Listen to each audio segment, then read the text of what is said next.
Hi, I'm John Stevenson, and we're going to be looking at Psalm 98, Sing a New Song to the Lord Again. And I call it that because back in Psalm 96, we'd actually seen that injunction, sing a new song to the Lord. We're going to see it again here. Let's dig in. This time we have a superscription. We haven't seen one of those in quite a while. It's a very short one, a psalm. Mismor is the Hebrew term there. That's not the same word as the title of the book when we call it the book of Psalms. In Hebrew, you say Tehillim, technically means praises. This is a different word, a psalm, really a song it describes. But there's a different word for song that was going to be used here.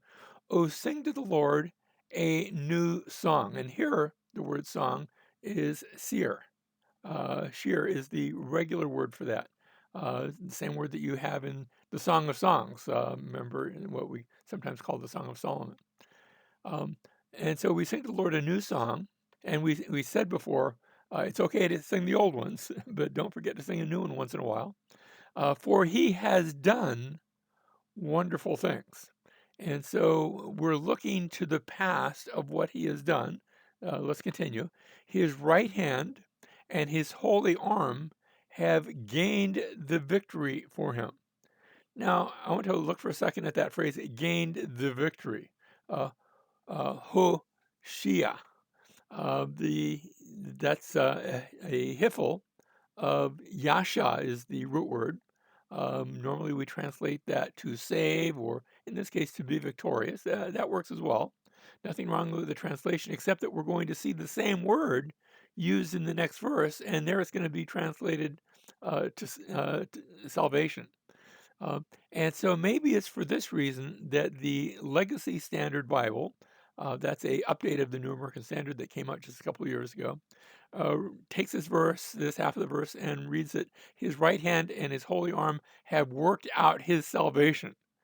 Now the hiphil is causative, so it's caused salvation is the idea. Worked out his salvation. And what they were trying to do, they were trying to connect that with the next verse and uses the same word if they can. I know sometimes you can't always translate the same word the same way because sometimes there's different nuances because of the context. But I admire their effort. I really do. We continue into verse 2. The Lord has made known, there it is, his salvation. And as we said, this time it's Yeshu 2, Yeshua 2.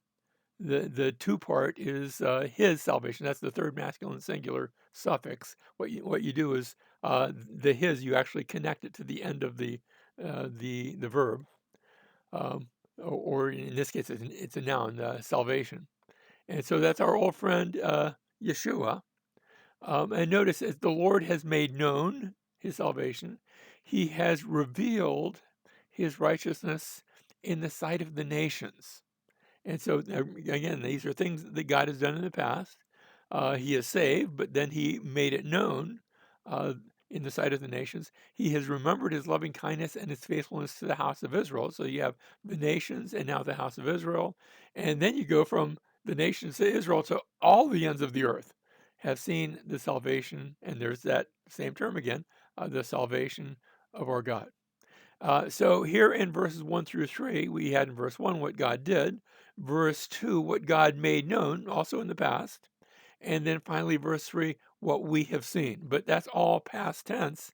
That's now going to change as we go to verse 4. Verse 4 then starts off with a command to shout joyfully. So we're looking at worship now in the present. You know, we had things in the past tense happening in verses 1 through 3. Now in the present, shout joyfully to the Lord, all the earth. Break forth and sing for joy and sing praises. There's a lot of singing that's going on, a lot of praising that's going on. Verse 5, sing praises to the Lord.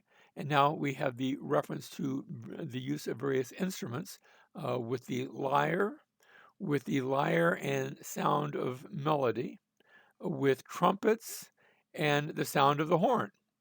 The instruments come into the singing, the praising, the shouting, and we culminate the way we started in verse 4, shout joyfully. Again, at the end of verse 6, shout joyfully before the King, the Lord. And we have noted that all these psalms from 93 all the way, and we're not to 100 yet, but all the way to 100 are all what we call enthronement psalms, psalms of the king, and the king is the Lord, which we see right here.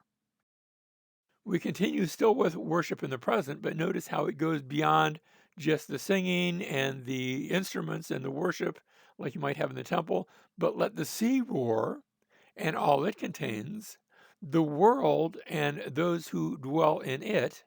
Let the rivers clap their hands. Let the mountains sing together for joy, so that we see a picture of all creation entering into the same joyful worship. So it starts with God's people, but it goes from and it goes, I guess perhaps to the temple or to wherever they're worshiping and using the instruments, but to all creation now joins in together with worship in the present.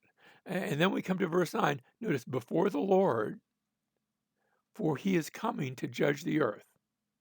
And then a repetition of that. He will judge. Notice he was coming to judge the earth. He will judge the world. Earth and the world is two different words for the same thing. He will judge the world with righteousness. So I've got the him judging with righteousness. And notice the earth, the world, and the peoples, all the same thing, and the peoples with equity.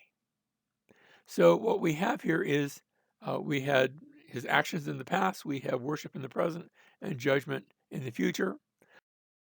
So salvation in the past, verses 1 through 3, worship in the present, verses 4 through 8, and finally judgment in the future, verse 9, which in a sense is our story, because we have received the salvation of the Lord accomplished for us in the past. Um, we now worship him in the present because of that, but there's coming a day when he's going to return and complete that, and with him will come judgment in the future.